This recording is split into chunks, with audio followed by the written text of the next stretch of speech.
Alors tout d'abord, bonjour à tous. Donc avec cette conférence, je vais vous présenter des éléments pour que vous puissiez mieux comprendre ce qui se passe lorsque l'on fait des séances intenses d'oxygénation dans le cadre d'un sport d'endurance comme le trail ou le vélo. J'aborderai également la notion de PMA, de VMA et de VO2 max, des notions un peu techniques mais assez simples à comprendre. Alors lorsque l'on parle d'un effort intense d'endurance, eh bien, il y a un paramètre essentiel qui est celui de l'oxygénation. C'est en quelque sorte comme idée d'apporter le plus haut niveau possible de consommation d'oxygène sur la plus grande durée possible. Alors un schéma pour que vous le compreniez un peu mieux, eh bien, lorsque l'on pratique un effort qu'on appelle aérobie, c'est-à-dire avec de l'oxygène pour produire de l'énergie, eh bien, on a besoin de carburant. Alors, dans les efforts d'endurance, essentiellement des lipides, mais également des glucides, sels minéraux, vitamines, des micronutriments, et puis de l'oxygène. Les carburant et l'oxygène arrivent dans un organite qu'on appelle la mitochondrie, qui se situe au niveau de nos fibres musculaires. On en a des centaines par fibre musculaire. Et là se crée la contraction musculaire, la production d'énergie, au bout du bout, le mouvement.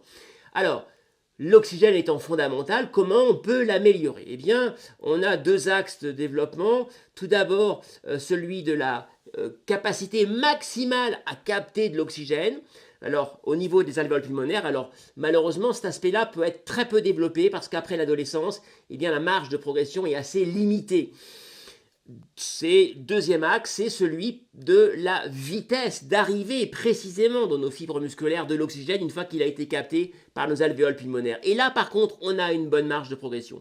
Alors la première dominante, ça s'appelle donc c'est tout ce qui est lié à la VO2 max qu'on peut développer mais en petite quantité. Et puis par contre, l'autre aspect, c'est celui de la cinétique de VO2 où là, on a une marge réelle de progression.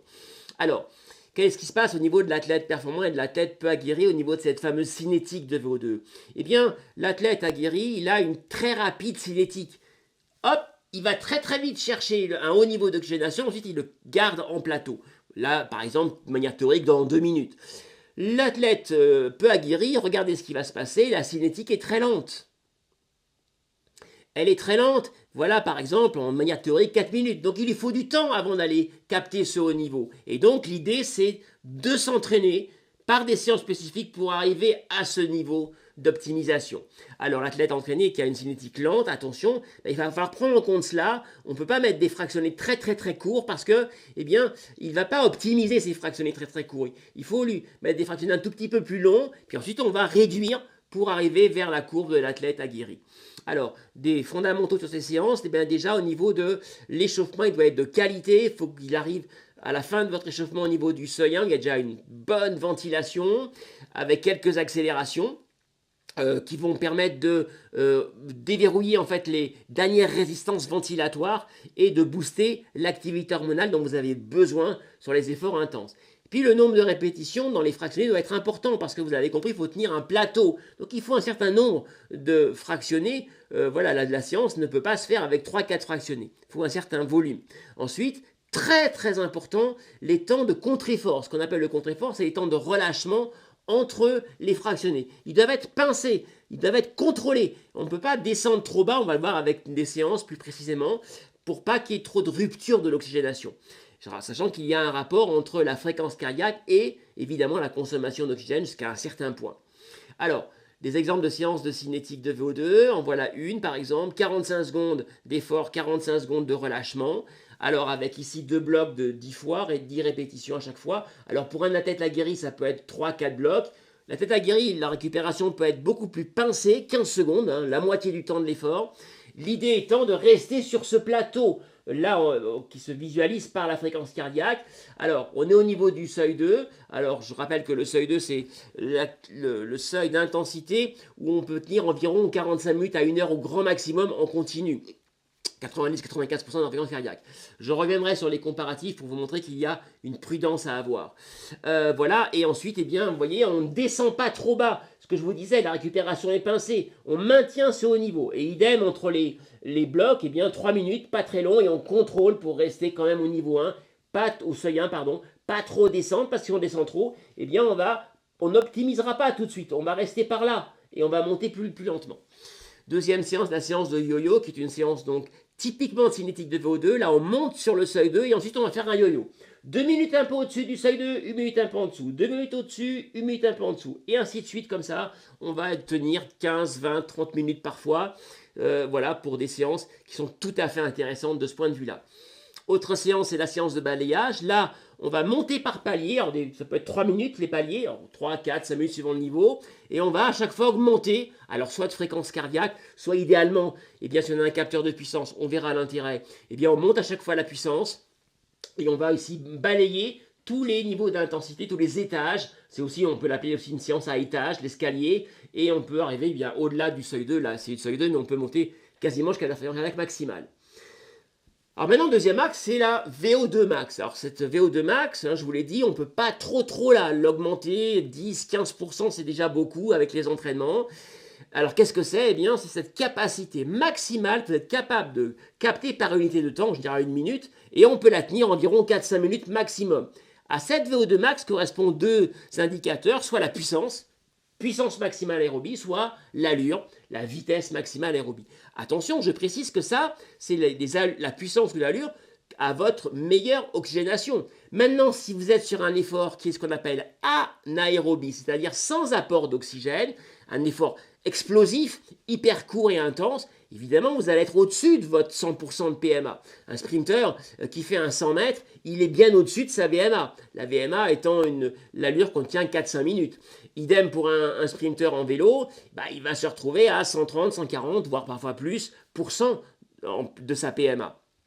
Important à retenir. Alors, autre point maintenant, puissance ou fréquence cardiaque. On me pose souvent la question en me disant quel est le mieux. Eh bien, est-ce qu'il faut un capteur de puissance ou la fréquence cardiaque? Il n'y a pas photo. C'est la puissance qui est le seul juge de paix pour mesurer votre effort à l'instant T et on va le voir à travers des séances pour vous l'illustrer. Mais d'abord, avant, comprenons ce que c'est que la puissance. La puissance, c'est la mesure directe de l'effort entre la force que vous exercez et la vitesse de déplacement. Alors que la fréquence cardiaque, ce n'est pas du tout la mesure directe de l'effort. La fréquence cardiaque, elle mesure la réaction de votre organisme à l'effort que vous faites. Et donc, il y a un temps, ce temps de réaction, il n'est pas dans le millième de seconde près, et on va le voir. C'est ce qu'on appelle la dérive cardiaque. Par conséquent, seule la puissance mesure l'instantanéité de l'effort. Alors, qu'est-ce que c'est que la puissance? Eh bien, ça se mesure en watts. Qu'est-ce que c'est qu'un watt? Eh bien, c'est comme si vous aviez une boule de 100 grammes que vous souleviez d'1 mètre. En 1 seconde. Eh bien, si vous avez la même boule et que vous la soulevez de 2 mètres en 1 seconde, donc vous allez avoir une puissance du double, puisque vous allez aller la monter 2 fois plus haut, donc 2 watts. Mais si cette boule, elle fait 20 grammes, le double en poids, et que vous la soulevez aussi d'1 mètre en 1 seconde, il vous faudra plus de puissance pour le faire, plus de force pour la dégager. Et donc, vous allez faire 2 watts. Vous l'avez donc compris, il y a donc évidemment un rapport poids-puissance que connaissent tous les cyclistes, notamment les grimpeurs, mais aussi les experts de skyrunning ou de kilomètres verticaux. Eh bien, le rapport poids-puissance est fondamental. Si je veux développer 400 watts, par exemple, eh bien, si j'ai 400 watts, ça correspond à 40 kg que je vais soulever d'1 mètre en 1 seconde. Bah oui, mais si moi, j'ai que 20 kg à soulever et que je développe aussi 400 watts, je vais soulever ma boule de 20 kg à 2 mètres de hauteur et pas 1 mètre. Et vous l'avez donc compris, le rapport poids-puissance, il est fondamental. Alors, attention, correspondance maintenant, fréquence cardiaque et puissance. Eh bien, on voit les tableaux partout flétrir un peu. Voilà, chaque coach essaie de répondre aux demandes des athlètes. Alors, qu'est-ce que je fais pour comparer? Alors, chacun est avec le plus grand sérieux d'ailleurs, mais aucun se ressemblant de ces tableaux. Alors, moi, je vous en présente un qui est vraiment un peu, j'allais dire, un amalgame de tout ce que j'ai pu trouver. Voilà, une ligne médiane et qui ne me convient évidemment pas du tout parce que, évidemment, pour moi, eh bien, il n'y a pas de correspondance réelle entre la puissance et la fréquence cardiaque. Et on va voir pourquoi. Un exemple ici, vous avez une séance, 1 minute à bloc, à très forte puissance, 1 minute de récupération. Ici, on est à 400 watts de développement, donc voilà, on est sur quand même un bon développement déjà. Et donc, il est constant. On voit que le cycliste ici, donc là c'est la zone grisée, je vous l'ai mis la ligne médiane ici, bien, de manière très constante, il est à 400 watts à chacun de ces fractionnés. Et pourtant, regardez, la fréquence cardiaque elle dérive. Et pas qu'un peu. 10 points, c'est beaucoup. Alors, par exemple, si j'analyse cette séance et que je n'ai pas les capteurs de puissance, ben, je vais me dire, mais comment ça se fait? Il aurait quand même pu, au début, se mettre un peu plus en intensité pour réaliser de manière régulière ces fractionnés. Ben, il le fait. Sauf qu'à l'after je n'arrive pas à le voir. Voilà notre exemple ici, hein, des blocs de 2, 3, 4 minutes. Eh bien, on voit ici à chaque fois la dérive cardiaque, alors que la puissance en marron, elle est constante. Alors, l'allure, est-ce qu'elle est fiable? Eh bien non, l'allure non plus n'est pas fiable. Regardez, ici un exemple avec un trailer. On est avec un capteur de puissance. Je vais revenir sur les capteurs de puissance en trail. Eh bien, regardez, on pourrait se dire ici, mais là c'est une séance de fartlek, c'est-à-dire adaptation au terrain, à ma guise, comme je veux, avec des variations. En réalité, non. La puissance, elle est tout à fait régulière. Cet athlète fait une séance tout à fait intéressante en termes de régularité.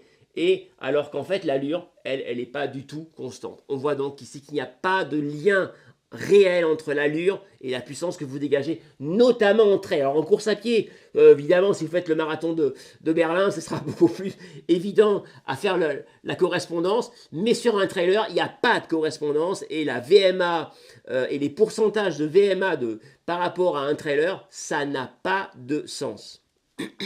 Alors, les capteurs de puissance, eh bien, ils existent maintenant en trail. Et donc, c'est intéressant. Je voulais aussi vous en parler parce que c'est un outil tout à fait pertinent désormais en course à pied et en trail notamment. Alors, j'en ai testé plusieurs. Le Street me paraît intéressant. Alors, j'ai pas de lien avec eux, hein, mais il est intéressant pour ses performances. Il est déjà, on peut déjà transmettre les données directement sur sa montre Garmin, par exemple. Tout à fait intéressant. On a la puissance en direct. Et puis, on va regarder un peu ça ensemble. Donc, vous avez ici l'allure, le profil. Et bien, regardez, on voit ici ce que je viens de vous dire. La descente arrive. Et bien, dès que la descente arrive, tout de suite, la puissance baisse.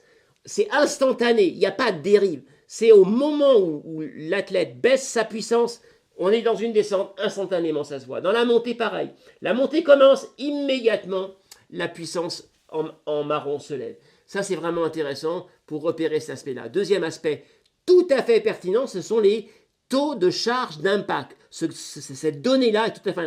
Elle va vous permettre de repérer la manière dont vous impactez le sol. Et donc l'économie de course fondamentale en trail et en ultra-trail. L'économie de course, ça passe par la gestion de la fluidité, du relâchement de la foulée. On le voit ici, regardez, on est dans une descente. Bon, la puissance baisse évidemment, mais regardez là en rose, le taux d'impact, le taux de charge au niveau de l'impact. Il est très élevé. Alors, deux cas de figure, soit l'athlète est dans une descente très technique, il va très très vite, ce qui est assez normal que l'impact évidemment se lève, soit il n'y a pas une descente très technique, il ne va pas beaucoup plus vite, mais simplement il n'est pas très bon, et il est pâteau, et il est lourd, et donc l'impact n'est pas bon, et il est vraiment trop élevé, donc on va pouvoir travailler cela. Regardez ici dans le cadre de la montée, pour vous le montrer, la puissance elle augmente instantanément évidemment, et on voit que le taux d'impact, il baisse, là forcément parce que, il y a moins d'allure et on a forcément moins d'impact dans la montée. Voilà. Donc c'est tout à fait intéressant pour contrôler, ajuster et essayer d'améliorer ce fameux impact au sol par rapport à la foulée. Écoutez, j'espère avec tout ça, vous avoir donné des éléments qui vous permettront maintenant de mieux structurer, mieux gérer, mieux comprendre ces notions de puissance, de PMA, de VMA, et puis de faire les meilleures séances possibles avec vos capteurs, parce que les trailers, je vous recommande vraiment ce nouvel outil